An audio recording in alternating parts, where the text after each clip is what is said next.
Bienvenue sur le podcast d'Equizen Conseil, l'âme des chevaux, le podcast pour connaître son cheval et mieux le comprendre. Bonjour, comme je l'ai fait régulièrement, cet épisode va être consacré à mon projet d'installation en Auvergne. Alors la première étape des travaux, c'était d'éliminer les érables sycomores qui bordaient le terrain. Je vous en ai parlé dans l'épisode 59 du podcast. Il me reste à finir de débiter les arbres, ce qui représente un énorme travail, parce que même s'ils ne sont pas très imposants, il y en a plus de 60. Donc je vais devoir me rendre sur place plus souvent d'ici fin mai, parce que je dois les retirer avant de faire les foins. Évidemment, ma tronçonneuse est en réparation parce qu'elle est en panne, donc j'espère la récupérer rapidement. La seconde étape, c'était de débarrasser la grange et l'écurie. Alors j'ai réussi heureusement à trouver de l'aide parce qu'elles étaient vraiment très encombrées.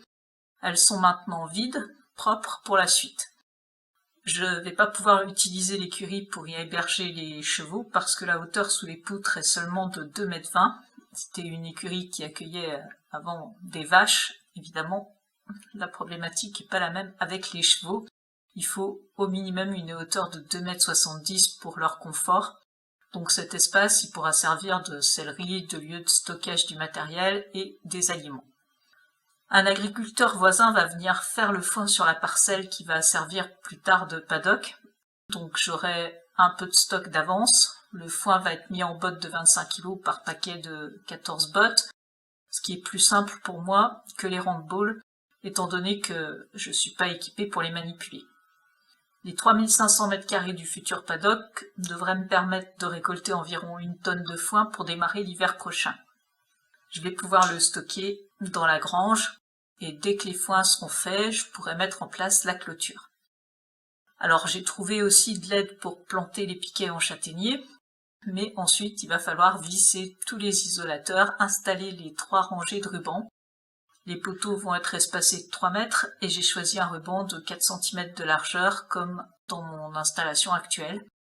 Donc là encore, je vais devoir prévoir pas mal de voyages sur place pour finir de tout installer avant mon arrivée et surtout avant l'arrivée des chevaux.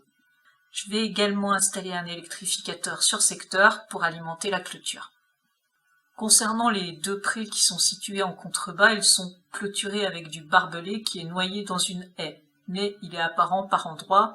Donc, je vais installer un fil en périphérie pour éloigner les chevaux.